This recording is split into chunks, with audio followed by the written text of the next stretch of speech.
for whatever reason, some of you seem to like and expect my lukewarm, calm takes on things, and so I guess here we go. It's been 50 years of D&D, and so 50 years of role-playing games. A little longer, perhaps, but who's counting? Wizards of the Coast, under Hasbro, currently hold the rights to D&D, and thus far their celebration of those 50 years has been as flaccid as a paedophile in the House of Lords. We do have this book, a reprint of the first ever edition, some early drafts, bit of history, a few little bits of interest, so that's coming out. But they couldn't help themselves. They had to run it past sensitivity readers, many of whom seem to hate everything that came before them, to be embarrassed by Dungeons and Dragons, embarrassed by the project they've been asked to work on. And is that really the kind of person you want to be creating a book celebrating the 50th anniversary of the property that you own? I didn't start with D&D. I'm not really an OSR dude. I don't have the rose-tinted spectacles for Dungeons and Dragons that so many other people do. You know, I was a 90s edgy gamer more than anything else, even though I started in the 80s. But I am a bit of a historian, and this whole thing makes me grumpy as a gamer and as a historian. I don't much approve of revisionist history. This children's crusade and their long march through the fandoms still shows no sign of abating, and numerous appeals have been made to try and get the enemy to give quarter, or just to empathise or sympathise or show the slightest bit of compassion. Appeals to ethos have been made. You know, we were there, it was not as you are saying. To pathos, you're hurting us, you're misrepresenting us, you're offending us, gaslighting us, you're spitting on people's graves and their legacy. To logos, if gaming hadn't been open and welcoming, you wouldn't be here to take a big steaming shit all over it. Even to Kairos, it's the 50th anniversary. Can't we just bury the hatchet and celebrate the hobby we all have in common? No, none of this works. So, what can I bring to this bun fight that's going to make any difference, or cool the temperature of all the fighting going on online? Nothing really. All I can really do is restate the same old song over and again. Role-playing games have always been open to anyone to join in. Gamers have always been evangelical and welcoming, possibly too welcoming. Why weren't there more women and minorities in the hobby in the past, given that women were in some of the very first D&D groups? Well, the minorities were even smaller minorities, for one thing, and the racism and sexism in broader society still existed, even if the universities and the places where these games were played were often a haven from that for all sorts of people. One must also consider that role-playing games were considered shit for boys and shit for whitey to do, up until the 90s really, and up until then it was social death for anyone to be a gamer, even the Midwest white boys that were the majority of the audience for a long time through no fault of their own.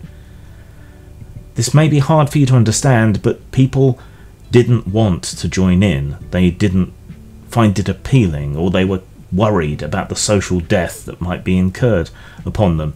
Girls were most often kept out by other girls, and people from ethnic minorities were most often kept out by pressures from within their own ethnic minorities. Why are you interested in that white people shit? You know? You look at something like different strength limits for different genders in the characters, right? And you cry sexism. And meanwhile, ludicrous as it may seem when we're talking about something like D&D, that idea that male and female humans, at least, might have different statistics, that came out of the wargaming. The games were in part about fidelity to reality, or at least plausibility when it comes to reality. And so that idea came forward out of wargames, and so the rules that they made were attempts to create a certain degree of simulationist fidelity to reality, not out of misogyny. And we can look at Olympic records, we can look at biology, and we can say that there is a differential. We just ignore it for the sake of story and so on in a lot of games. But are we going to dispute physical reality now? I mean, games today may not be so interested in fidelity to reality or trying to model reality in any way, shape or form, Axe notwithstanding. But back then, that was a thing. That's the kind of context you should understand if you're going to be examining the history of games and the hyper-reality that they create. So, are we going to dispute physical reality now? Well, ask a stupid question.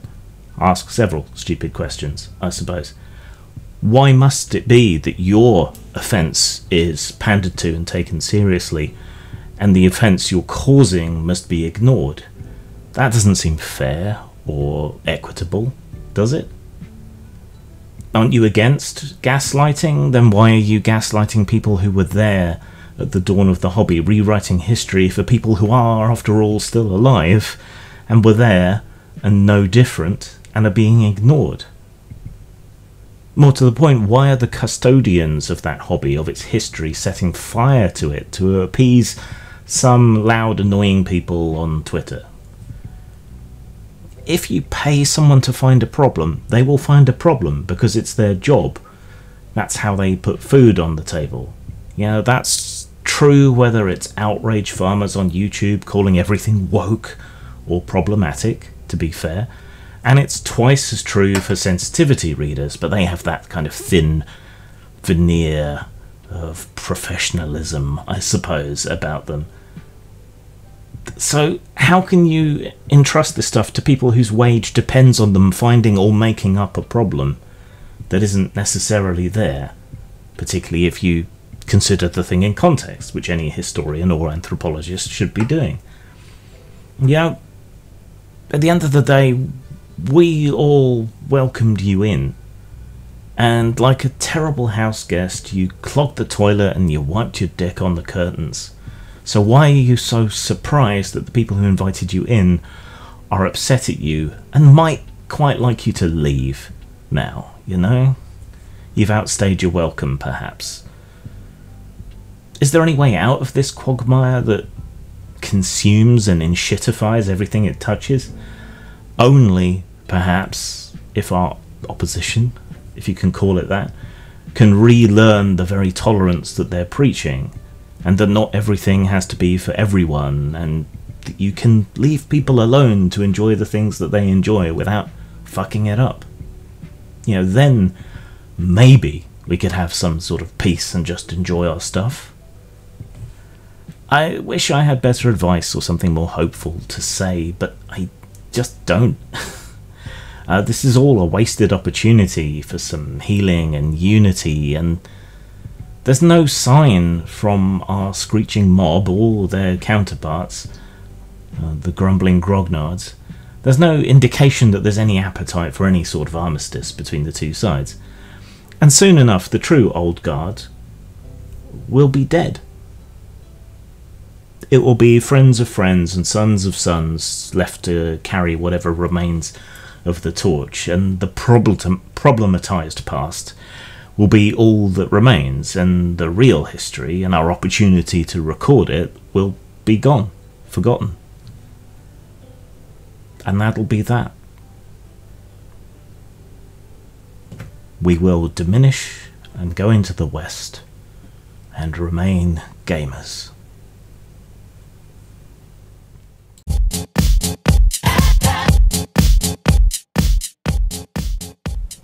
If you love my barely prepared content here, then you'll love my completely unprepared content on my streaming channel, which is youtube.com/grimstreams, which is pretty easy to remember.